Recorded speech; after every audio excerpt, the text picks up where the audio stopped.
पंकजांघ्रये। पंकज अंगराय। नमस्ते पंकजांघ्रये। मंगलाचरण माता जी। जी। यस। यस माता जी, प्लीज स्टार्ट कीजिए। ओम ओम अज्ञानतिमिरान्धस्य ज्ञानाञ्जनशलाकया चक्षुरुन्मीलितं येन तस्मै श्रीगुरुवे नमः। श्रीचैतन्यमनोभीष्टं स्थापितं येन भूतले स्वयं रूपे कदा मह्यं ददाति पदान्तिकाम्।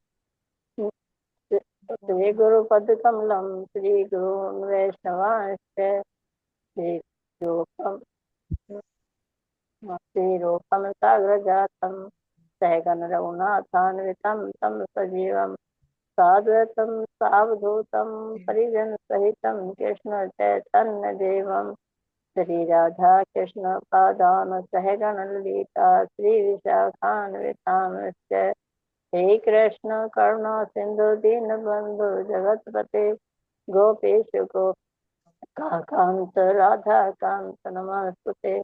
तप्त कांचन गौरांगी राधे वृंदावनेश्वरी वृषभानुसुते देवी प्रणमामि हरि प्रिया वाञ्छाकल्पतरुभ्यश्च कृपा सिन्धुभ्यश्च पतितानां पावनेभ्यो वैष्णवेभ्यो नमो नमः। जय श्री कृष्ण चैतन्य प्रभु नित्यानंद श्री अद्वैत गदाधर श्रीवासादि गौर भक्तवृंद। नमो विष्णुपदाय कृष्णपृष्ठाय भूतले श्रीमते भक्ति वेदांत स्वामिने इति नामने। नमस्ते सरस्वती देवी गौरवाणी प्रचारिणे निर्विशेषा शून्यवादी पाश्चात्यदेशे जय श्री कृष्ण चैतन्य प्रभु नित्यानंद श्री अद्वैत गदाधर श्रीवासादि गौर भक्तवृंद। हरे कृष्णा कृष्ण कृष्ण हरे हरे हरे राम राम राम हरे हरे। हरे कृष्ण कृष्ण कृष्ण हरे हरे हरे राम राम राम हरे हरे। हरे कृष्ण कृष्ण कृष्ण हरे हरे हरे राम राम राम हरे हरे। हरे कृष्ण माता जी नमः। Hare Krishna. Thank you so much Narayani Madhavi Devi Dasi माता जी। आपका बहुत बहुत धन्यवाद आज का हरे प्रेयर्स और आज का जपा लीड करने के लिए। और बाकी सब भक्तों का बहुत बहुत हार्दिक अभिनंदन है आज के इस्कॉन अयोध्या के इस प्रातःकालीन जप सत्र में। हरे और कृष्णा माता जी, दंड प्रणाम सभी को। यस, सभी को हरे कृष्णा, दंडवत प्रणाम। हरे हरे कृष्णा। कृष्ण। हरे धन्यवाद प्रणाम कृष्ण जी माता जी। धन्यवाद। कृष्णा माता जी, दंड कोट प्रणाम। का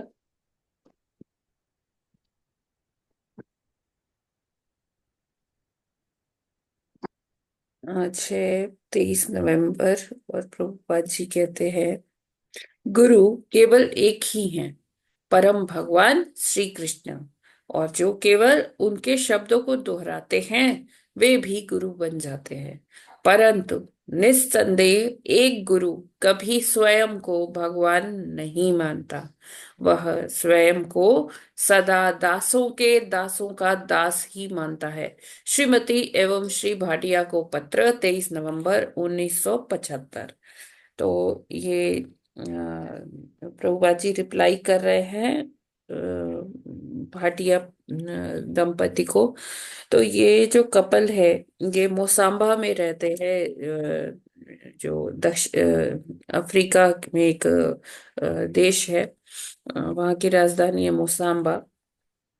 तो प्रभुपाद जी ये कपल को लेटर लिखते हैं, क्योंकि वहां पर जो भक्त लोग हैं उन्होंने बताया कि एक भाटिया दंपति हैं। वो बहुत इंटरेस्ट ले रहे हैं आजकल हमारे कृष्णा कॉन्शियसनेस मूवमेंट में। इसका प्रचार में भी वो हर तरह से हेल्प कर रहे हैं। वो लोग खुद भी आते हैं, धन भी देते हैं। तो प्रभुपाद जी ने उनको बताया कि आप लोग ये जानकर बड़ी खुशी हुई कि आप लोग बहुत अच्छे से हमारे कृष्णा कॉन्शियस मिशन में आगे बढ़ रहे हैं। और प्रभुपाद जी तभी उनको गुरु का भाव बताते कि गुरु कौन है। तो कहते एकमात्र गुरु जो हम सबके अंदर जिनका वास है वो है चैत्य गुरु। और ये चैत्य गुरु और कोई नहीं, कृष्ण ही है। और कृष्ण लगातार हमें गाइड करते रहते हैं, हमें आगे बढ़ाते रहते हैं कि जिससे हम भक्तों के समूह से, भक्त मंडली से मिल पाते हैं, शिक्षा गुरु से मिल पाते हैं और उनसे शिक्षा ले पाते हैं, और इसी क्रम में दीक्षा गुरु से मिल पाते हैं। और ये सारा जो है भगवान हमें हमारा प्रयास देखते हैं कि हम कितना प्रयास कर रहे हैं उनकी प्राप्ति के लिए। और उस प्राप्ति के अनुसार वो हमें आगे हमारा मार्ग प्रशस्त करते जाते हैं, है ना। जब प्रयास होता है उसके साथ भगवान की कृपा भी होती है। तो गुरु कौन बन सकता है? प्रभुपाद जी एक बस एक ये वन लाइनर देते हैं, बहुत ही सटीक। कहते हैं जो केवल भगवान के शब्दों को दोहराते हैं, यानी कि उसमें कोई अपने मनगढ़ंत रूप से कुछ एडिशन या डिलीशन नहीं करते कि अच्छा ठीक है मुझे ऐसा समझ में आ रहा है ना। तो जो परंपरा से ज्ञान आ रहा है वो उसी को आगे प्रचार करते हैं, है ना। इवन आप देखेंगे कि जो इस्कॉन टेम्पल्स में जो ये उदाहरण दिए जाते हैं, जो एग्जाम्पल्स दिए जाते हैं, वो भी प्रभुपाद जी ने कहीं ना कहीं कोट किए होते हैं। वो ही उदाहरण लेकर सब लोग अपना लेक्चर लेते हैं, क्लास लेते हैं।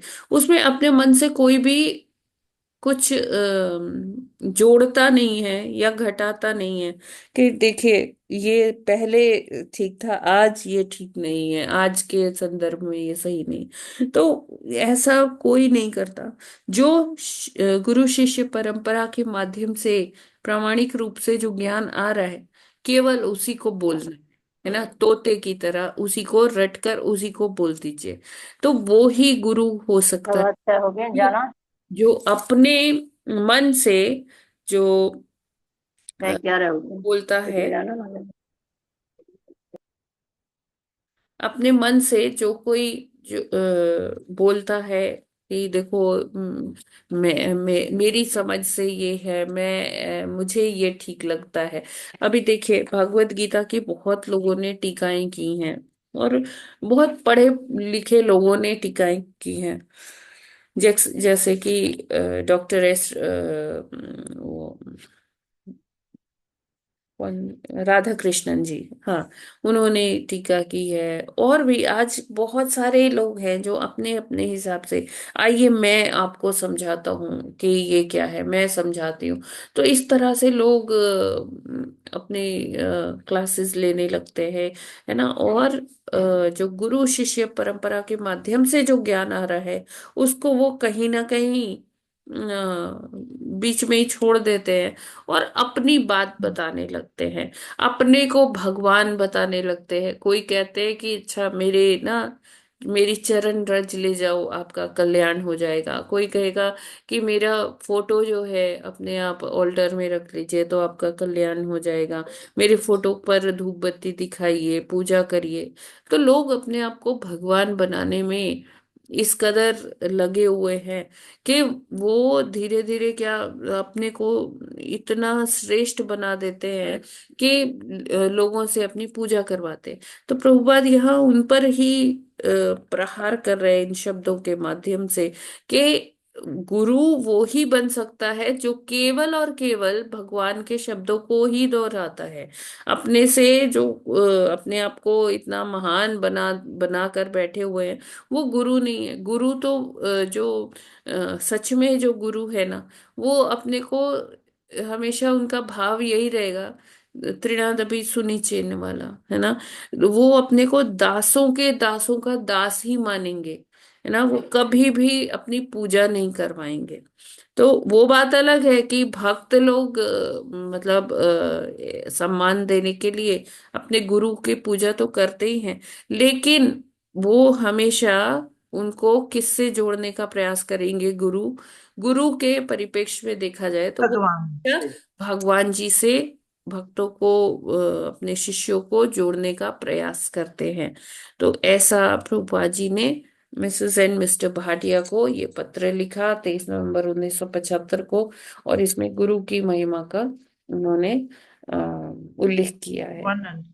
हरे कृष्णा। जगत गुरु श्रील प्रभुपाद की जय। श्रील प्रभुपाद जी की जय।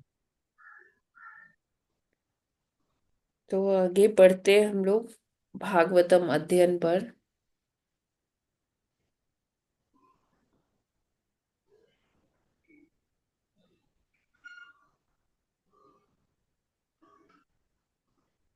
तो आज का हमारा श्लोक है 35वां श्लोक।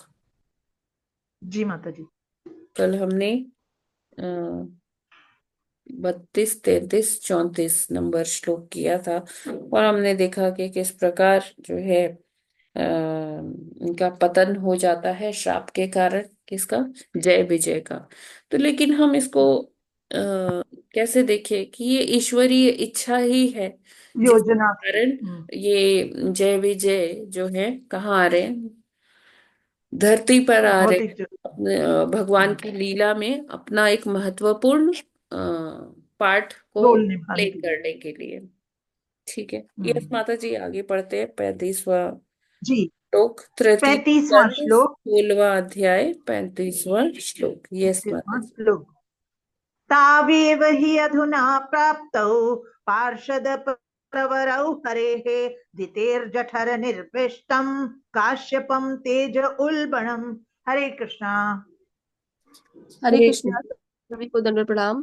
तावेव हाधुना प्राप्तो पार्षद प्रवरो हरे दिते जठरा निर्विष्टम काश्यपम तेज उल्बणम। हरे कृष्णा। हरे कृष्णा धन्यवाद।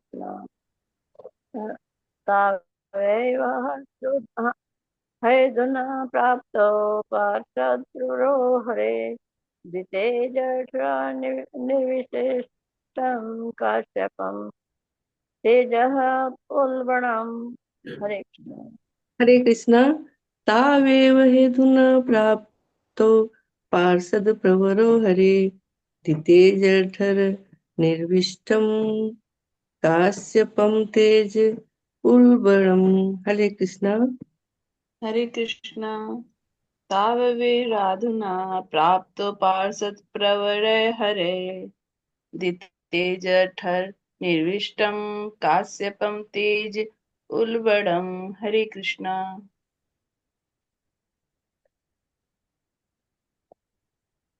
हरे कृष्ण। तावेतः प्राप्तो पार्षद प्रहरी हरे तत्ते जठर निर्विष्टं काश्यं तेजम् उल्बणम्। हरे कृष्णा। हरे कृष्ण। तावेव हि धुना प्राप्तवो पार्षद प्रवरौ हरे दितेर्जठर निर्विष्टम काश्यपम तेज उल्बणम। हरे कृष्ण माता जी, दंडवत प्रणाम। सभी भक्तों को दंडवत प्रणाम। हरे हरे कृष्ण। कृष्ण। तावीव हयधुना प्राप्तो पार्षद प्रवरो हरे दितिर्जठर निर्विशिष्टम काश्यपम तेज उल्बणम। हरे कृष्ण। हरे कृष्णा। तावेव हयधुना प्राप्तो पार्षद प्रवरो हरेः जितेर्जठर निर्विष्टं काश्यपं तेज उल्बणम्। हरे कृष्णा। हरे कृष्णा। शब्दार्थ, अनुवाद एवं तात्पर्य श्रील प्रभुपाद जी द्वारा। श्रील प्रभुपाद जी की जय। शब्दार्थ। तौ वे दोनों द्वारपाल एव निश्चय ही संबोधन किया। अधुना अब, प्राप्तौ प्राप्त करके, पार्षद प्रवरौ महत्वपूर्ण संगी, हरे है भगवान के, दिते है दिति के, जठर गर्भ, निर्विष्टम प्रवेश करते हुए काश्यपम कश्यप मुनि का तेज वीर्य उल्बणम अत्यंत प्रबल। अनुवाद। ब्रह्मा ने कहा, भगवान के उन दो प्रमुख द्वारपालों ने अब दिति के गर्भ में प्रवेश किया है और कश्यप मुनि के बलशाली वीर से वे आवृत हो चुके हैं। तात्पर्य। यहाँ पर स्पष्ट प्रमाण है कि मूलतः वैकुंठ लोक से आने वाला जीव किस तरह भौतिक तत्वों में बंदी हो जाता है। जीव पिता के उस वीर्य में शरण पाता है जो माता के गर्भ में प्रविष्ट किया जाता है और माता के पायसीकृत डिंब की सहायता से जीव विशेष प्रकार के शरीर में बढ़ता है।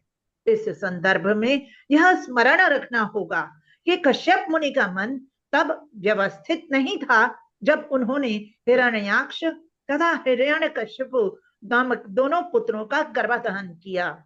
अतएव उनका जो वीर स्खलित हुआ वह एक साथ अतीव शक्तिशाली एवं क्रोध के गुण से मिश्रित था।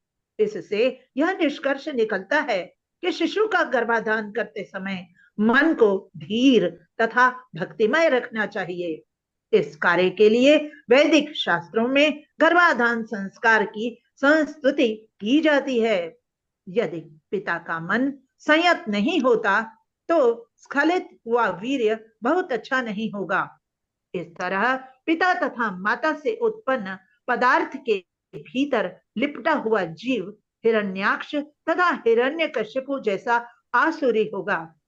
गर्भाधान की परिस्थितियों का सावधानी के साथ अध्ययन करना चाहिए। यह अति महान विज्ञान है। हरे कृष्णा। हरि बोल। Hare Krishna. Thank you so much Hare माता। कृष्णा। तो यहाँ पर ये श्लोक के माध्यम से ब्रह्मा जी बताते हैं कि जो ये जय विजय आते हैं, ऊपर से पतन होता है इनका और ये धरती पर आते हैं, तो ये किस प्रकार पिता के जैसे कोई भी ऊपर के प्लैनेट से आता है ना, तो वो वर्षा के माध्यम से वो आता है और फसलों में जो फसल से जो अन्न बनता है, अन्न के माध्यम से पिता के वीर्य में स्थित होता है। और जब ये स्खलन होता है, मतलब वीर्य के माध्यम से वीर्य इम्प्रेग्नेट होता है स्त्री के गर्भ में, तो ये शिशु रूप में बढ़ता है। तो उसी का यहाँ पर विस्तार से वर्णन कर रहे हैं प्रभुपाद जी। कहते हैं कि यहाँ हम समझ सकते हैं कि ये दोनों जो जीव है वो कहाँ से आ रहे हैं, वो वैकुंठ लोक से आ रहे हैं। और किस तरह से वो भौतिक तत्वों में बंदी हो जाता है, कैसे बंदी कैसे हो गया, क्योंकि ये जीव स्वच्छंद जीव जो वैकुंठ में रमण करते थे, आज उनकी वो स्थिति हो गई है कि वो माता के गर्भ में जो पदार्थ के बीच में वो एकदम अपने को असहाय अवस्था में पा रहे हैं, वो असहाय अवस्था में पहुंच चुके हैं, बंदी हो गए हैं, है ना। क्योंकि जैसे बताते आगे लिखा है प्रभुपाद जी ने, जीव पिता के उस वीर्य में शरण पाता है। तो वीर्य में वो मतलब एक जो वो फ्लूइड है, वो जो एक वीर्य का वीर्य में वो प्रवेश पाता है ना। और फिर वो वीर्य माता के गर्भ में प्रविष्ट हो जाता है और माता के पाइसीकृत डिंब की सहायता से जीव विशेष प्रकार के शरीर में बढ़ता है। तो ये पाइसीकृत डिंब का क्या मतलब है? पाइसीकृत मतलब कि फैट का एक आवरण, इमल्सिफिकेशन कहते हैं ना। इमल्सिफिकेशन मतलब कि जैसे कोई एक जब फैट्स को ये लिक्विड में मिला अणु है, दिया जाएगा अणु के तो ऊपर जैसे इमल्शन। आप मिठाई में चाशनी लगाते हैं, ऊपर से चाशनी होती है ना, हम्म। तो उसी तरह से ये फैट का एक लेयर ऊपर चढ़ जाती है, उसको कहते हैं इमल्सिफिकेशन, या पाइसीकरण, ये है ना, करण कहते हो, पाइसीकरण।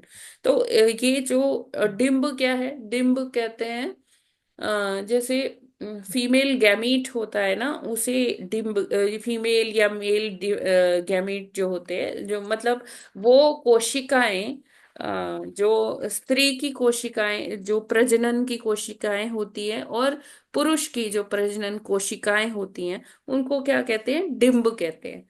तो ये माता का जो, माता के अंदर जब एक जब वो वीर्य स्खलन, वीर्य पहुंचता है पिता का, तो वो एक फैट को क्या कहते हैं माता जी, हरे कृष्णा, फैट, वसा, वसा वसा, वसा हाँ, वसा वसा, वसा में जो फैट होता है, जो वसा होती है, वसा में वो आवृत हो जाता है ना, मतलब कि ये जो डिंब है, ये जो माता का जो प्रजनन कोशिका होती है और जो पिता की कोशिका होती है, वो एक साथ मिल जाती है, और उसके ऊपर एक आवरण चढ़ जाता है, उसके ऊपर एक लेयर चढ़ जाती है, किसकी, फैट की या वसा की। फैट्स। और ये उसी में छोटा सा सरसों के दाने के बराबर ये जो डिंब होता है, फर्टिलाइज्ड गैमीट जो होता है, वो धीरे धीरे बढ़ता है निषेचित माता अंडाणु, के, माता माता जी, के गर्भ निषेचित के, अंडाणु। क्या, क्या, निषेचित अंडाणु, निषेचन हो गया ना उसका। हाँ माता वो जी, बन गया ना, यूज, इतने निषेचित। इतने हम टेक्निकल टर्म्स में नहीं जाएंगे। है ना। ठीक है। हम्म, हम्म, तो ये क्या है कि इस तरह से जो जीव है, वो एक उसका शरीर बनना प्रारंभ हो जाता है, सरसों के दाने से वो मटर के दाने के बराबर बनता है, मटर के दाने के बाद अलग अलग और चीजें उसकी डेवलप होने लगती है ना। तो प्रभुपा जी यही बता रहे कि इस संदर्भ में हमें यह स्मरण रखना होगा कि कश्यप मुनि का मन तब व्यवस्थित नहीं था। तो हमने पिछले चैप्टर्स में देखा कि जब दीति माता बहुत ही उत्तेजित हो गई थी कि उनको भी पुत्र चाहिए, उनकी सारी जो और पत्नियां हैं, जो सारी और दीति माता की बहनें हैं, वो सभी के पास पुत्र थे, केवल वो ही थी कि जिनके पास अभी तक कोई पुत्र नहीं था।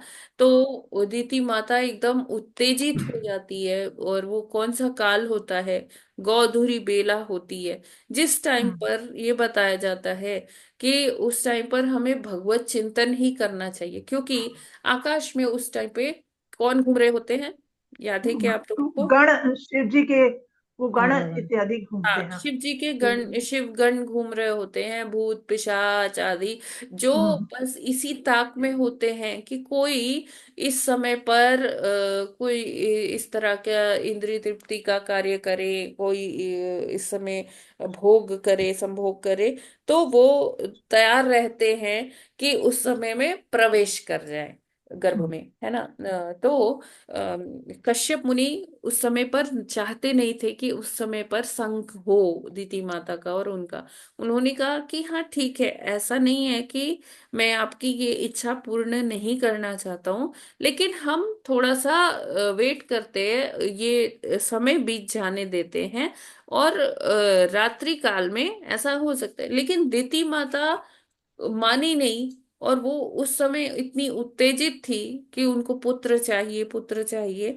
और उन्होंने कश्यप मुनि की, जैसे हमने पिछले चैप्टर्स में देखा कि उन्होंने उनकी जो धोती है वो पकड़ ली थी, है ना। और इस तरह से क्या हुआ कि कश्यप मुनि को ना चाहते हुए भी उस टाइम पर मतलब वो दृढ़ता नहीं दिखा पाए, और वो दीति माता के कहने में आ गए एक तरह से, है ना। और लेकिन उनका मन शांत नहीं था, संयमित नहीं था, जबकि बताया जाता है कि जब गर्भाधान के लिए प्रयोजन कर रहे हैं कोई दंपति, तो उनको पूरा दिन जो है उसकी तैयारी करनी चाहिए, अपने जो उनके बड़े जो हैं उनसे आशीर्वाद लेना चाहिए, गुरुजनों से आशीर्वाद लेना चाहिए। एक विशेष मुहूर्त निकलवाया जाता है गुरु की आज्ञा से, ये होता है। और सारा दिन उनको बहुत ही अ, बहुत मतलब भगवत चिंतन में निकालना चाहिए। दोनों को बताया जाता है, पति पत्नी को जो ये गर्भाधान का प्रयोजन करने के भावना से कार्य ये करते हैं भगवत चिंतन, भगवान के बताया जाता है कि उनको दोनों को 50-50 माला का जप करना चाहिए, हो सके तो 100 माला करें, है ना। तो सारा दिन उनको ये भगवत नाम लेना चाहिए, माला करनी चाहिए, जिससे कि उनका जो चित्त है वो एकदम शांत हो जाए, भगवत हाँ, हो जाए। और फिर जब वो ये प्रयोजन करे गर्भाधान का, तो फिर वो दोनों का चित्त शांत रहेगा।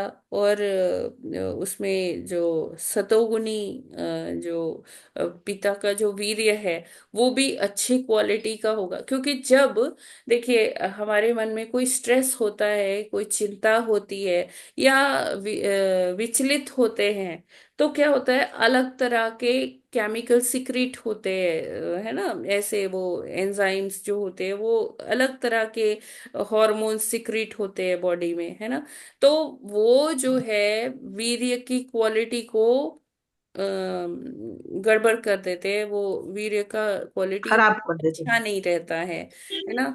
तो जब ऐसा वीर्य माता के गर्भ में पहुंचेगा तो वो क्या करेगा कि वो हिरण्यकश्यपु और हिरण्याक्ष जैसी ही जीवों को उत्पत्ति होगी उससे, जन्म है देगा। ना। तो प्रभुपा जी जी। इसीलिए यहाँ कहते हैं, अतएव उनका जो वीर्य स्खलित हुआ वह एक साथ अतीव शक्तिशाली एवं क्रोध के गुण से मिश्रित था।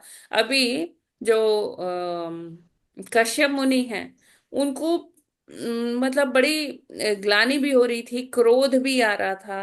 तो ये जो मतलब जो उनकी एनर्जी थी ना क्रोध की, तो वो शक्तिशाली तो था वीर्य उनका, लेकिन क्रोध के गुण से मिश्रित था, है ना। मजबूत। तो इससे यह निष्कर्ष निकलता है कि शिशु का गर्भाधान करते समय मन को धीर तथा भक्ति में रखना चाहिए, है ना। तो गर्भाधान करते हुए जो माता पिता, जो भावी माता पिता हैं, उनको हमेशा ये ध्यान रखना चाहिए कि जब भी गर्भाधान हो तो मन बहुत संयमित हो, संयत। स्थिरता हो मन में, है ना। भक्ति सबसे बड़ी बात है, भक्तिमय हो।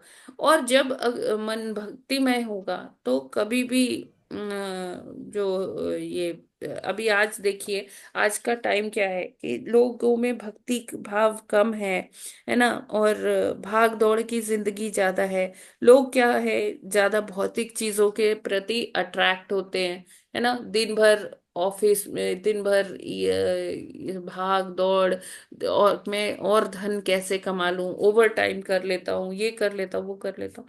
तो उससे क्या है, मन में इतना स्ट्रेस जमा है, इतना ज्यादा भौतिकता है कि भक्ति में भाव तो है ही नहीं, धीरता तो है नहीं। आजकल जिस चीज की कमी है वो धैर्य ही है, धैर्य ही लोगों के पास है नहीं।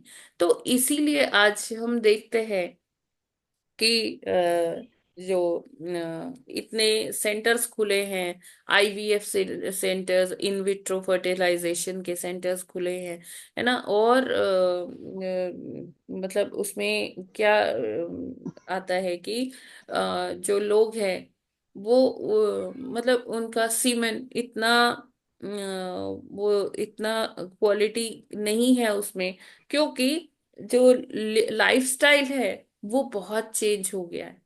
तो हम जब तक ये रूट कॉज पर काम नहीं करेंगे, तब तक ये ऐसे ही डिग्रेड होता जाएगा सीमेन क्वालिटी, और फर्टिलाइजेशन नहीं हो पाएगा। तो हमें अननेचुरल तरीके से जो ये आजकल ये बिजनेस खुला हुआ है, मतलब मैं ये नहीं कह रही कि वो गलत है, लेकिन फिर भी ये बहुत अननेचुरल सा है ना।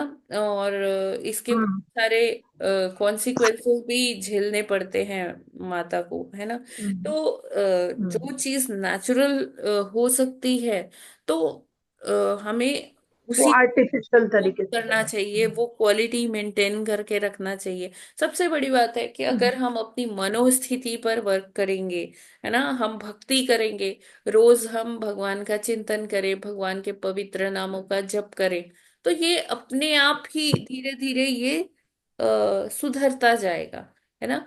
तो हम्म हम जितना भौतिकता की तरफ जाएंगे, उतना ये सारी चीजें हमारे लिए ट्रबलसम होती जाएगी, बहुत कष्टकारी होती जाएंगी, है ना। और देखिए, जो आईवीएफ जैसे जो और अन्य बहुत सारे मेथड्स हैं, तो वो कितना उसमें धन भी बहुत लगता है ना। और साथ में उसके कॉन्सिक्वेंसेस भी बहुत बेकार होते हैं।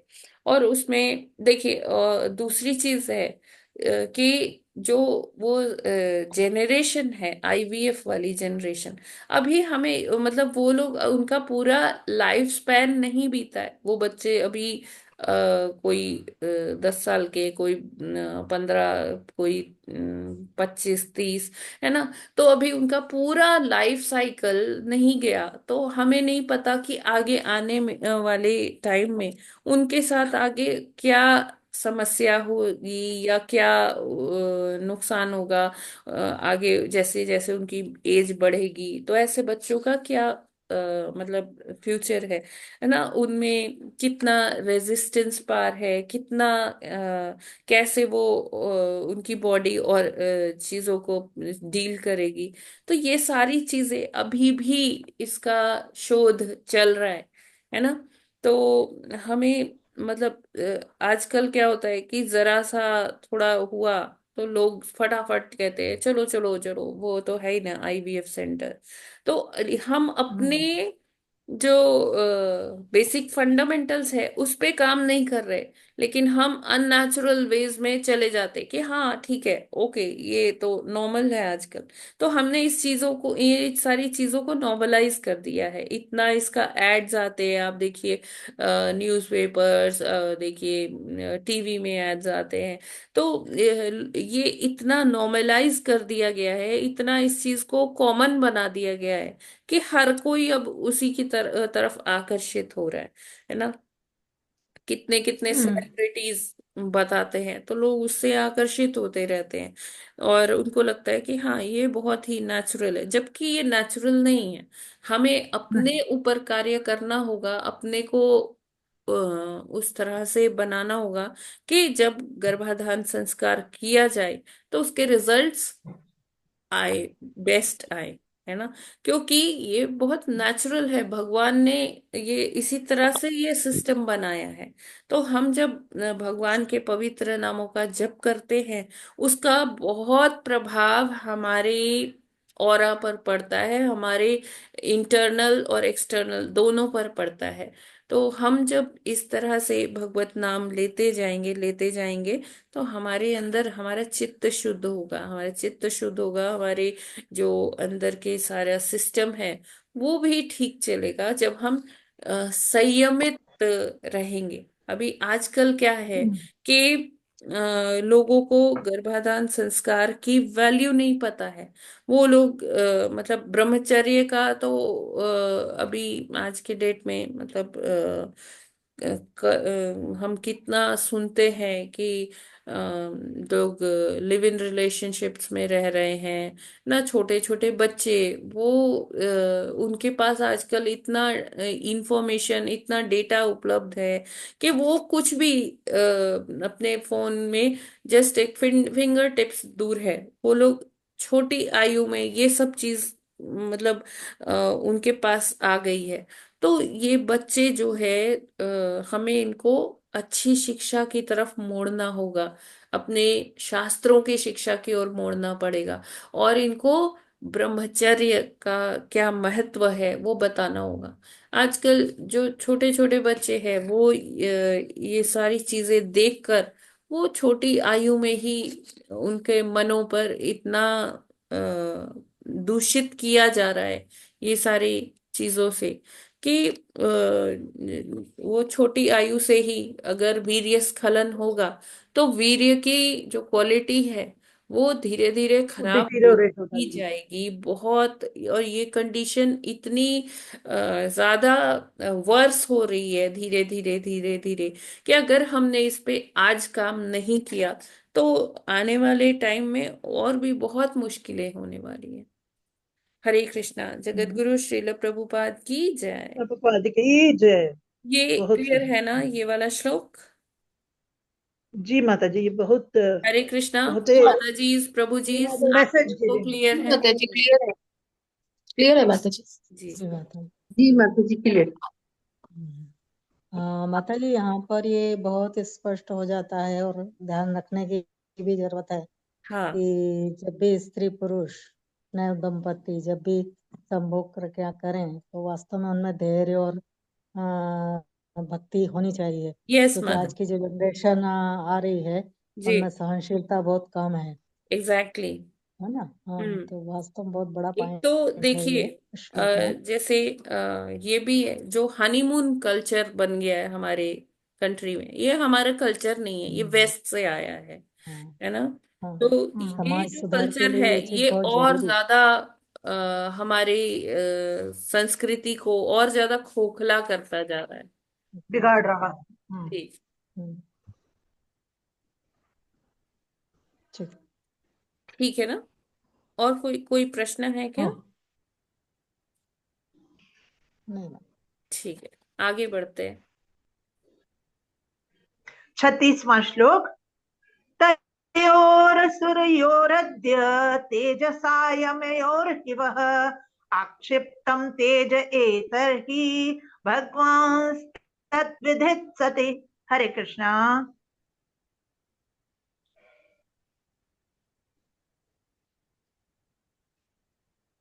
हरे हरे कृष्णा माता जी। कृष्णा। हरे कृष्णा। तयोरसुरयोरध तेजसा यं योहि वः आक्षिप्तं तेज एतर्हि भगवांस्तद्विधित्सति। हरे कृष्णा।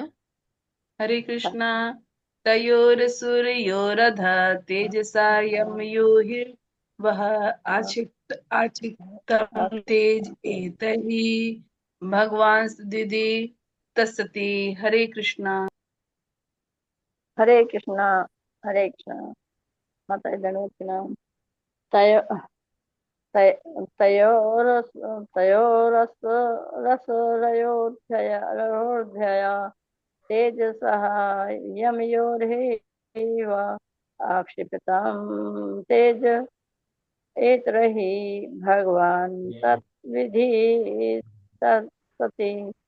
हरे कृष्णा। हरे कृष्ण। तयोरसुरयोरद्य तेजसा यमयोर्हिवः आक्षिप्तं तेज एतर्हि भगवान अस्तुदित सत्य। हरे कृष्ण। हरे कृष्ण। सभी माताओं को दंडवत प्रणाम। माता जी दंडवत प्रणाम। तयो असुरयो अद्य तेजसा यमयो हि वः आक्षिप्तं तेजः एतर्हि भगवान् ततः विधित्सति। हरे कृष्ण। हरे कृष्णा। सबको सादर प्रणाम। तयोरसुरयोरद्य तेजसा यमयोर्हि वः आक्षिप्तं तेज एतर्हि भगवान् सद्विदित्तत्सि। हरे कृष्णा। हरे कृष्णा। तयोरसुरयोरद्य तेजसा यमयोर्हि वः आक्षिप्तं तेज एतर्हि भगवान् तद्विदित्सति। हरे कृष्णा। हरे कृष्णा। तयोरसूर्योरद्य तेजसा यं योर्हि वः आक्षिप्तं तेज एतर्हि भगवानस्तद्विधिस्तति। हरे कृष्णा। हरे कृष्ण। तयोरसुरयोरदध्य तेजसा यमयोहिर्हिन्वः आक्षिप्तं तेज एतर्हिं भगवान् विदितसते। हरे कृष्ण। हरे कृष्णा। तयोरसुरयोरध तेजसा यमयोर्हिवः अक्षिप्तं तेज एतर्हि भगवानस्तद्विदित्सति। हरे कृष्णा। माता जी दंडवत प्रणाम। सभी भक्तों को दंडवत प्रणाम। हरे कृष्णा। शब्दार्थ, अनुवाद एवं तात्पर्य श्रील प्रभुपाद जी द्वारा। श्रील प्रभुपाद जी की जय। शब्दार्थ, तयो हो उन, असुरयो हो दोनों असुरों के, अद्य आज, तेजसा तेज से, यमयो हो जुड़वों का, ही निश्चय ही, वह तुम सारे देवताओं का, आक्षिप्तम शुभ, तेज शक्ति, एतर ही इस प्रकार निश्चय ही, भगवान भगवान तत् वह, विदित सती करना चाहता है। अनुवाद, यह इन जुड़वे असुरों का तेज है जिसने तुम सबों को विचलित किया है, क्योंकि इसने तुम्हारी शक्ति को कम कर दिया है, किंतु मेरी शक्ति में इसका उपचार नहीं है, क्योंकि भगवान स्वयं ही यह सब करना चाहते हैं। तात्पर्य, यद्यपि हिरण्यकश्यप तथा हिरण्याक्ष जो पहले जय तथा विजय थे असुर बने, किंतु इस जगत के देवता उन्हें नियंत्रित नहीं कर सके। अतएव ब्रह्मा ने कहा कि न तो वे न ही सारे देवता उनके द्वारा किए जा रहे उपद्रवों का शमन कर सकते थे। वे इस जगत में भगवान के आदेश से आए और वे ही ऐसे उत्पातों का शमन कर सकते थे। दूसरे शब्दों में, यद्यपि जय तथा विजय ने असुरों के शरीर धारण कर लिए थे, किंतु वे अन्यों की अपेक्षा अधिक शक्तिशाली बने रहे। इस तरह यह सिद्ध हो गया कि भगवान में युद्ध करने की इच्छा थी, क्योंकि उनके भीतर युद्ध करने की भी भावना रहती है। वे हर बात में मौलिक हैं, किंतु जब वे युद्ध करना चाहते हैं तो उन्हें भक्त के साथ युद्ध करना होता है। इसलिए उनकी इच्छा से ही जय तथा विजय को कुमारों द्वारा शापित होना पड़ा। भगवान ने द्वारपालों को भौतिक जगत में जाकर अपने शत्रु बनने का आदेश दिया, जिससे वे उनसे युद्ध कर सकें। इस तरह युद्ध करने की उनकी इच्छा की तुष्टि उनके निजी भक्तों की सेवा द्वारा हो सकेगी। ब्रह्मा ने देवताओं को दिखलाया कि अंधकार के द्वारा उत्पन्न स्थिति जिसके कारण वे सभी विचलित थे, परमेश्वर की इच्छा थी। वे यह दिखा देना चाहते थे कि यद्यपि ये दोनों अनुचर असुरों के रूप में आ रहे थे, वे अत्यंत शक्तिशाली थे, देवताओं से भी बढ़कर, जो उनको नियंत्रित नहीं कर सके। कोई भी परमेश्वर के कार्यों का पार नहीं पा सकता। देवताओं को यह भी सलाह दी गई है कि इस घटना का निवारण करने का प्रयास न करें, क्योंकि यह भगवान द्वारा आदेशित थी। इसी तरह कोई भी व्यक्ति जिसे इस जगत में कोई कार्य करने का, विशेष रूप से उनकी महिमा का प्रचार करने का आदेश दिया जाता है, उसका प्रतिकार कोई नहीं कर सकता। सभी परिस्थितियों में भगवान की इच्छा पूरी होकर रहती है। हरे कृष्णा, हरि बोल।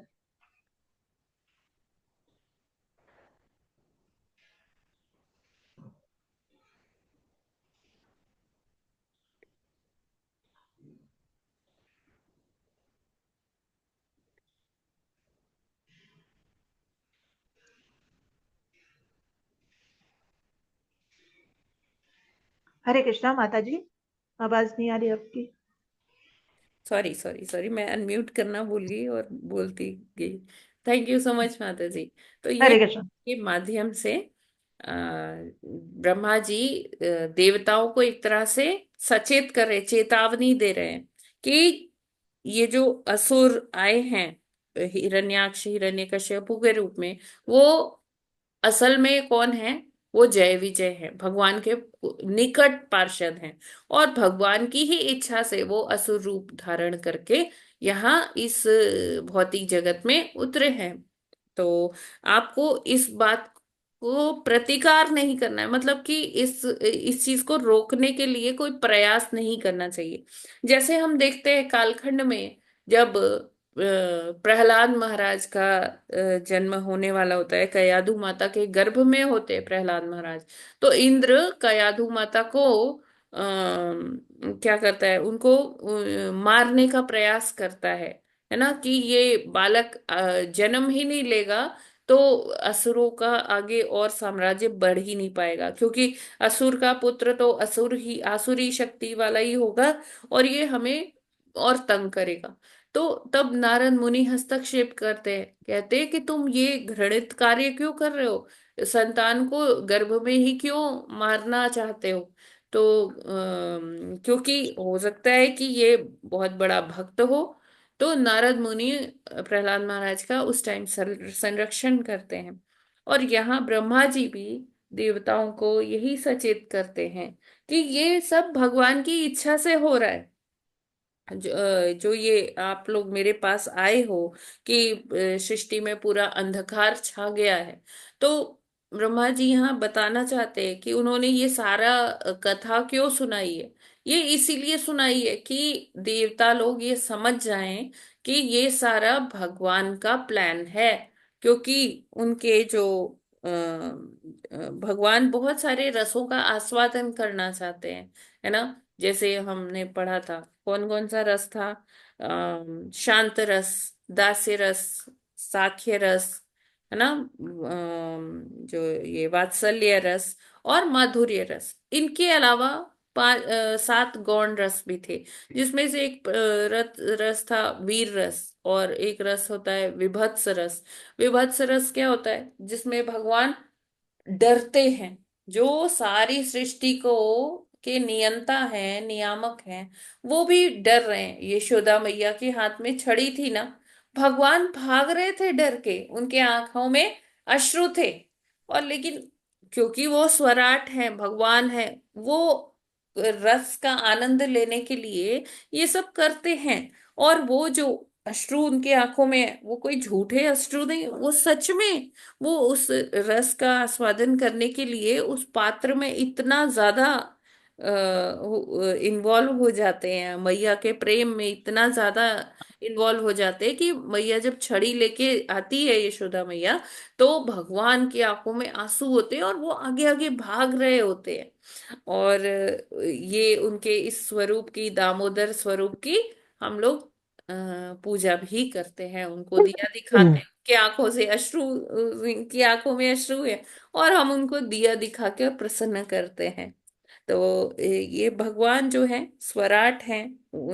कभी उनका विभत्स रस लेने का इच्छा होती है, कभी उनका वीर रस लेने की इच्छा होती है। तो वीर रस लेने की जब इच्छा होती है तो वो अपने निकट पार्षदों को ही भेजते हैं इस भौतिक जगत में, क्योंकि वैकुंठ में कोई उनसे युद्ध कर ही नहीं पाएगा, चाहे वो जय विजय हो या कोई भी महाजन हो। अगर भीष्म पितामह भी होंगे तो वैकुंठ में तो वो उनसे युद्ध नहीं कर पाएंगे।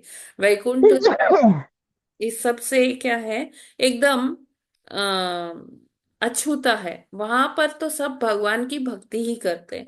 तो इसलिए ये असुर जो है प्रार्थना करते हैं कि हे भगवान, हम में वो आसुरी प्रवृत्ति आपको डालनी होगी, जिससे कि हम आपसे युद्ध करने की मन बना सके। क्योंकि आपके लिए तो, आपसे युद्ध करने का तो हमारा कभी ऐसा चित्त में ऐसा भाव आएगा ही नहीं। तो हमें आप ऐसी आसुरी प्रवृत्ति दीजिए कि हम आप से शत्रु भाव रख पाए और आपके सामने आपसे युद्ध कर पाए। तो जब जय विजय का पतन होता है तो उनको कैसा शरीर मिलता है? आसुरी शरीर मिलता है। एक्चुअली ये जो 4 कुमार थे, इन्होंने दो ऑप्शंस दिए थे, या तो 7 जन्मों के लिए भगवान के भक्त बन के भगवान का मतलब धराधाम में रहो, और या फिर 3 जन्मों के लिए। कट शॉर्ट कर दिया उन्होंने, 7 जन्म से 3 जन्म कर लिया, लेकिन कहा कि ये अत्यंत शत्रु भाव में होगा। आप ये भूल जाओगे कि आप भगवान के भक्त हो और शत्रु भाव में ही रहोगे। तो जय विजय ने कौन सा ऑप्शन स्वीकार किया? उन्होंने 3 जन्मों वाला किया। उन्होंने कहा हम ज्यादा विरह नहीं सह सकते, जितना कम से कम टाइम पीरियड हो ना, हम वो लेंगे श्राप का। और बेशक हमें इसमें शत्रुता ही क्यों ना करनी पड़े, भगवान से युद्ध क्यों ना करना पड़े, हम यही वाला ऑप्शन स्वीकार करेंगे, क्योंकि एटलीस्ट 3 जन्मों के बाद हम आ तो जाएंगे। ऐसे हमें 7 जन्मों तक वेट करना पड़ेगा। तो उन्होंने स्वीकार किया उनका ऑप्शन 3 जन्मों वाला। तो इसलिए जब ये आते हैं जय विजय हिरण्याक्ष हिरण्यकश्यपु के रूप में, तो ये क्या करते हैं, विष्णु जी के बैरी ही होते हैं, विष्णु जी से शत्रुता ही रखते हैं। तो हम आगे देखेंगे कि पहले हिरण्याक्ष का से युद्ध करते हैं भगवान, है ना, मल्ल युद्ध करते हैं। और एक्चुअली भगवान ने मत्स्य अवतार लिया था, तो मत्स्य अवतार में भगवान ने हिरण्याक्ष को मारा। सॉरी सॉरी सॉरी, हिरण्याक्ष वो अलग है। हिरण्याक्ष को वराह वराह। वाराह देव के अवतार में भगवान ने वाराह देव का अवतार लिया और हिरण्याक्ष को मारा मल्ल युद्ध करके। और हिरण्यकश्यपु को भगवान ने नरसिंह देव का अवतार लिया और हिरण्यकश्यपु का वध किया। तो जो मत्स्य अवतार था ना, जिसकी मत्स्य अवतार, वो दनु एक पत्नी है कश्यप ऋषि की। तो दनु के पुत्र एक हुए थे, जिन्होंने चारों वेदों को चुरा लिया था ब्रह्मा जी के यहाँ से, तो उनका वध किया था मत्स्य अवतार में। तो इस तरह से मतलब हम देखते माता हैं जी, कि जैसे हैग्रीव नाम ये था ना उनका। हरे कृष्णा। हैग्रीव नाम के जो राक्षस था उनका वध किया था ना। हाँ माता जी, वो घोड़े का उनका मुख था, है ना। धनु हाँ माता का हाँ पुत्र था हयग्रीव। और लेकिन एक जैसे शास्त्रों में और भी आता है कि भगवान ने भी एक बार हयग्रीव अवतार लिया है। हाँ, अवतार है ना? लिया था। ये हम्म। माता जी, धनु के पुत्र सारे दानव थे क्या? हाँ, दानव थे ना? दानव जी। हम्म। धनु के पुत्र दानव, दिति के पुत्र दैत्य, और अदिति माता के पुत्र आदित्य।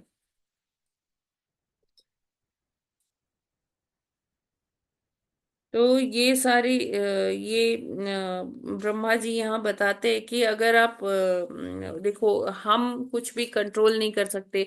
आप मतलब चेष्टा भी मत करना कि कुछ आप ऐसा गतिविधि करो कि जिससे हिरण्याक्ष या हिरण्यकश्यपु को रोकने का प्रयास करो, क्योंकि आप नहीं रोक सकते। ये जो हिरण्यकश्यपु और हिरण्याक्ष है, ये कोई साधारण जीव नहीं है, ये भगवान के भक्त हैं। और भगवान ने इनको अपनी लीला में रोल दिया हुआ है, ये वो करने आ रहे हैं, और भगवान के साथ इनका युद्ध होगा। ये भगवान का निर्णय है, भगवान ने जो ठान लिया उसको कोई नहीं रोक सकता है। कि ब्रह्मा जी कहते हैं मेरे पास भी कोई शक्ति नहीं है, मेरे पास भी इसका कोई उपचार नहीं है।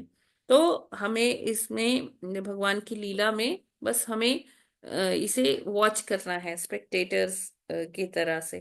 और भगवान कहते हैं कि ये भगवान की युद्ध करने की इच्छा है, प्रभुपाद जी यहाँ बताते हैं। तो इसलिए जो ये जय विजय है, जो ये हिरण्याक्ष और हिरण्यकश्यप के रूप में आए हैं, इनके अंदर भी सदा ही युद्ध करने की तीव्र इच्छा रहती है। और क्योंकि इनको भगवान से युद्ध करना है, तो ये भगवान ने इनको ऐसा शरीर दिया, ऐसा शक्तिशाली बनाया कि कम से कम भगवान के सामने ये थोड़ा टाइम टिक तो पाएंगे। और कोई जीव होगा तो वो भगवान के सामने कितनी देर टिक पाएगा? तो जैसे हम हिरण्याक्ष हिरण्यकश्यपु को देखते हैं, तो हिरण्यकश्यपु को हम जब नरसिंह देव जी की आरती करते हैं, तो उसमें आता है ना कि केशव धृता नरहरि रूपा जय जगदीश हरे, है ना? नहीं, एक वो भृंग वाला आता है ना, कि ये जो हिरण्यकश्यपु है ये भंवरे की समान है, छोटा सा। नरसिंह देव इतने विशाल हैं कि उन्होंने अपने नखों से उसका क्या कर दिया, मर्दन कर दिया अपने नाखूनों से। और ये एक नरसिंह, वैसे बताया जाता है कि हिरण्यकशिपु बहुत विशालकाय था, लेकिन नरसिंह देव इतने विशालकाय थे कि ये जो हिरण्यकशिपु था उनके आगे भी कैसा दिख रहा था, बहुत छोटा सा, भंवरे के समान। तो नरसिंह देव का हम देख सकते हैं कि कितना विराट शरीर रहा होगा, है ना? तो ये सारा जो वर्णन है आगे भी चलेगा, किस किस तरह से इनका मर्दन हुआ। एक्चुअली ये जो कथा है, ये विदुर जी ने पूछा था मैत्री मुनि से कि आप मेरे को वर्णन सुनाइए वाराह देव का, कि वाराह देव ने कैसे हिरण्याक्ष का वध किया। तो ये वो कथा चल रही है जो कि वो जानना चाह रहे थे विदुर जी मैत्री मुनि के श्रीमुख से, कि किस प्रकार वाराह देव का प्राकट्य हुआ और उन्होंने कैसे हिरण्याक्ष का वध किया। तो फिर उसके बाद ये कथा हम पढ़ने मतलब मैत्री मुनि सुनाने लगे विदुर जी को, कि ब्रह्मा जी के पास कैसे ये देवता गण आए, है ना? फिर दिति और कश्यप मुनि का हमने पढ़ा, और उसके बाद फिर हमने भगवान जी का साम्राज्य के बारे में पढ़ा। ये सारा चीज उसी का एक वो है, सूत्रपात है उसी का। ठीक है, ये क्लियर है? हरे कृष्णा।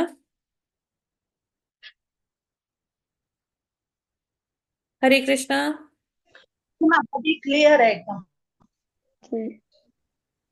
माता जी। जी, कोई प्रश्न किसी हाँ। का? हरि बोल। हरे कृष्णा माता जी, दंडवत प्रणाम। धन्यवाद, प्रणाम माता जी। माता जी एक बार ये बता दीजिए, दीति के दैत्य थे और जो तीनों माताओं के अलग अलग पुत्र थे, एक बार थोड़ा सा ये धनु, मिस हुआ है मेरे धनु को। माता के जो पुत्र थे वो दानव थे। दीति माता जी के जो पुत्र थे उनको दैत्य कहकर संबोधित किया जाता है। और जो अदिति माता है, जो उनके पुत्र सभी ये देवता थे, उनको आदित्य कहकर जी संबोधित किया जाता है। जी जी, माता जी वामन समझ गई। देव भी कौन हरे थे? वो भी आदित्य थे। सारे देवता, चाहे वो आदित्य अग्नि जी। हो, पवन देव हो, हाँ, इंद्र जितने हो। देवता हैं सब ये हाँ, आदिति माता की। हाँ जी जी। जी जी माता जी समझ आ गई। हरे कृष्णा माता जी, धन्यवाद हरे प्रणाम। कृष्णा। हरे कृष्णा माता जी। यस माता हरे जी। कृष्णा माता जी, कुछ मेरे को यहाँ पर वो कहाँ इससे रिलेटेड है, ये क्या है जो विनीता उनके नाग हैं वो या कहीं दूसरी जगह से रिलेटेड है? यहाँ पर मेरे को थोड़ा वो हो गया है। कौन से माता जी? विनीता उनके नाग सर्प वाला जो है, अच्छा, कद्रू। वो दूसरा है। हाँ हाँ, वो तो दूसरे, हाँ वो तो वो, तो नाग और पक्षी, एक में पक्षियों की माता है वो, जैसे गरुड़ देव, अरुण देव, है ना? और दूसरे वो नाग है, वो भी कश्यप मुनि की ही पत्नियां हैं, कद्रू और विनीत। हाँ अच्छा, हाँ ये मैं, जी हाँ इन्हीं की पत्नियां है ना। जी हाँ हाँ हाँ हाँ हाँ, मेरे को थोड़ा सा हो गया था कि किसकी पत्नियां हैं। हरे कृष्णा माता जी। जी। हरे कृष्णा माता जी, वो दैत्य और देव तो समझ में आ रहे हैं, तो ये हम्म। दानव के मतलब क्या, इनकी क्या क्वालिटीज होती हैं? ये दानव भी दानव आसुरी प्रवृत्ति के होते हैं माता जी। जी, मतलब दैत्य की तरह ही होते हैं जैसे हाँ हाँ दैत्य हाँ, होते आसुरी प्रवृत्ति के हैं। ही जी होते हैं, लेकिन क्योंकि धनु माता के गर्भ से उत्पन्न हुए, इसलिए उनको जी दानव कह दिया गया।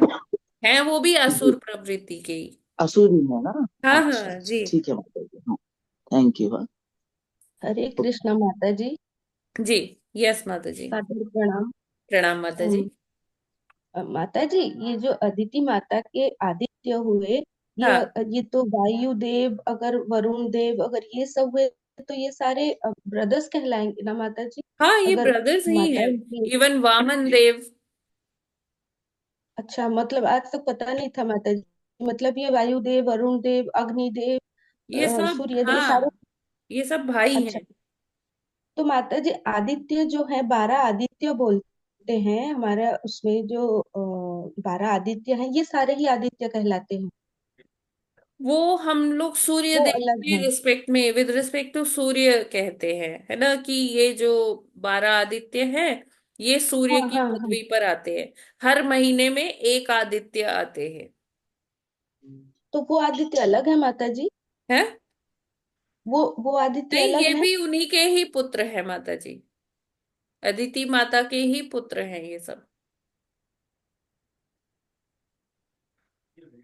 मतलब सूर्य देव, अरुण देव, वरुण देव, हाँ हाँ हाँ। जी वायुदेव, ये जी। सारे वही आदित्य कहलाएंगे, और हाँ, 12 आदित्य जो है वो भी आदित्य अलग वो भी कहलाएंगे? वो भी अदिति माता के ही पुत्र हैं। अच्छा, वो भी अदिति माता। जी जी जी। अच्छा, हरे ना कृष्ण माता देखिए, जी। और सूर्य तो एक पोस्ट का नाम है। जी ठीक है ना। तो सूर्य, उस पोस्ट पर जो 12 आदित्य हैं, उनके नाम ऐसे हैं: विवस्वान, आर्यमान, इंद्र, वरुण, मित्र, पूषण, ऐसे विष्णु, वो जो वामन देव जी का रूप है, ऐसे ऐसे 12 लोग हैं माता जी। तो वो सम देखिए, जैसे हम कहते हैं ना, 12 राशियां होती है, 12 महीने होते हैं। तो जैसे संक्रांति जी। आती है ना, तो एक कोई और मतलब सूर्य की पोस्ट पर वो और वो आदित्य आ जाते हैं, है ना। तो अब जी। ऐसा नहीं रहता कि 12 महीनों में एक ही वो प्राणी सूर्य की पोस्ट पर रहता है। सूर्य क्या है? एक पोस्ट है। जैसे प्रधानमंत्री की एक पोस्ट है, तो 5 वर्ष के बाद एक नया प्रधानमंत्री आता है, है ना, इस तरह से हाँ, ऐसे होता है। तो मैं उस देवता, यहाँ मैं पे उस देवता, वो भी तो देवता ही हुए ना माता जी? कौन? कोई एक वो विवस्वान और आर्यमन, हाँ ये सारे जो एक एक हाँ देवता हाँ। ही होंगे, वो जी जी सूर्य जी। वाले पोस्ट पे हाँ, अपॉइंट हो रहे हैं, है ना ये माता जी? आदित्य ही जी जी। आते हैं सूर्य की पोस्ट पर। जी जी। ठीक है ना। जी माता जी, माता जी और एक चीज है, ये जो हयग्रीव है ना, एक को भगवान ने वध किया, और एक भगवान ने खुद रूप लिया हयग्रीव का। हाँ, तो एक्चुअली ये जो हाइग्रीव का हयग्रीव रूप मतलब होता है जिसका मुख घोड़ा घोड़े वाला। जैसा होता है। जी जी। तो भगवान ने भी एक बार अवतार लिया था, अभी मेरे को याद नहीं आ रहा कौन से दैत्य का नाश करने के लिए, किसी असुर का नाश करने के लिए भगवान ने घोड़े के मुख वाले जीव का मतलब मुख घोड़े का था, बाकी शरीर जो है भगवान का, वो मनुष्य का था। तो ऐसा भगवान ने रूप धारण किया था। एक कोई था माता जी असुर, उसका वध करने के लिए। तो वो अच्छा, हैग्रीव एक्चुअली संस्कृत में अगर मैं, घोड़े का मुंह वाला। हाँ, गलत नहीं हूँ तो यही कि जिसका मुख घोड़े का हो। तो ऐसा ये जी असुर भी माता। हुआ था कालखंड में, और भगवान ने भी ऐसे रूप में प्राकट्य किया था। ये अलग अलग कालखंडों में है माता जी। अच्छा, ठीक है माता जी। ये जो भगवान के 24 अवतार हैं, उनमें से एक हयग्रीव है, क्योंकि 10 अवतार में हाँ ये हाँ, नहीं है ना दशावतार में माता नहीं जी? है हाँ जी। हाँ हाँ, वो 24 अवतार में और है। माता जी देखिए, हम 24 में भी इसको लिमिट नहीं कर सकते भगवान के अवतारों को। ये तो प्रमुख हाँ, वो भी सही है, है करेक्ट। ना। भगवान के तो हाँ हाँ असंख्य अवतार माता हैं, जी। है ना। वी जी कैन माता जी, लिमिट हाँ इट हाँ। टू 10 और 20। यस। हम्म। ये वो वाले हैं कि जो बहुत ही मतलब डिस्कस्ड है, वेल डिस्कस्ड है, जिनके बारे में लोग जानते हैं। वरना भगवान तो कुछ प्रोमिनेंट वो किया है। कोई ना कोई लेते रहते हैं। जैसे बोले बोले रहते हैं कि ये जो महामारियां हैं जो होती है, जैसे कोरोना आया या कोई ये चीजें आती है, कभी भगवान बैक्टीरिया के रूप में, कभी वायरस के रूप में, अलग अलग रूपों में भगवान आते रहते हैं। तो वो मतलब इतने काउंटेड भी नहीं है, इतने भगवान ने अवतार लिए। जी माता जी। जी, हरे कृष्णा। हरे कृष्णा माता यस, तो हम लोग आज यहीं पर वाइंड अप करते हैं। और एकादशी 26 तारीख को है, उत्पन्ना एकादशी है। उत्पन्ना एकादशी मतलब कि जिस दिन एकादशी का प्राकट्य हुआ था, तो इस दिन से मतलब कई लोग जो व्रत एकादशी शुरू करना चाहते हैं तो वो इस दिन से भी शुरू कर सकते हैं। वैसे ऐसा कुछ हार्ड एंड फास्ट नहीं है। तो प्रभुपाद कहते हैं कि जब जिसका मन में आए कि हाँ मुझे एकादशी व्रत करना है वो स्टार्ट कर सकता है। लेकिन उत्पन्ना एकादशी से कई लोग स्टार्ट करते हैं अपना एकादशी का व्रत। तो जो नहीं करते हैं वो कर सकते हैं यहाँ से एकादशी पालन, व्रत का पालन। क्योंकि एकादशी बहुत प्रिय है, भगवान की सबसे फेवरेट तिथि है। और इस दिन अगर हम भगवान का स्मरण चिंतन, भगवान का आशीर्वाद लेते हैं तो हमारे आध्यात्मिक जीवन के लिए बहुत श्रेष्ठतम रहेगा। हरे कृष्णा। तो यहीं पर हम लोग आज वाइंड अप करते हैं अपना ये आज का सत्र। ग्रंथराज श्रीमद् भागवतम की जय। जगत गुरु श्रील प्रभुपाद की जय। नामाचार्य हरिदास ठाकुर की जय। चित्त कोटि वैष्णव भक्त वृंद की जय। वांछा कल्पतरुभ्यश्च कृपा सिंधुभ्य एव च पतितानां पावनेभ्यो वैष्णवेभ्यो नमो नमः। हरे कृष्णा। हरे कृष्णा माता जी, हरे धन्यवाद। कृष्णा माता जी, हरे कृष्ण माता जी। हरे हरे कृष्णा। कृष्णा माता जी, दंडवत प्रणाम। कृष्णा सभी को दंडवत प्रणाम।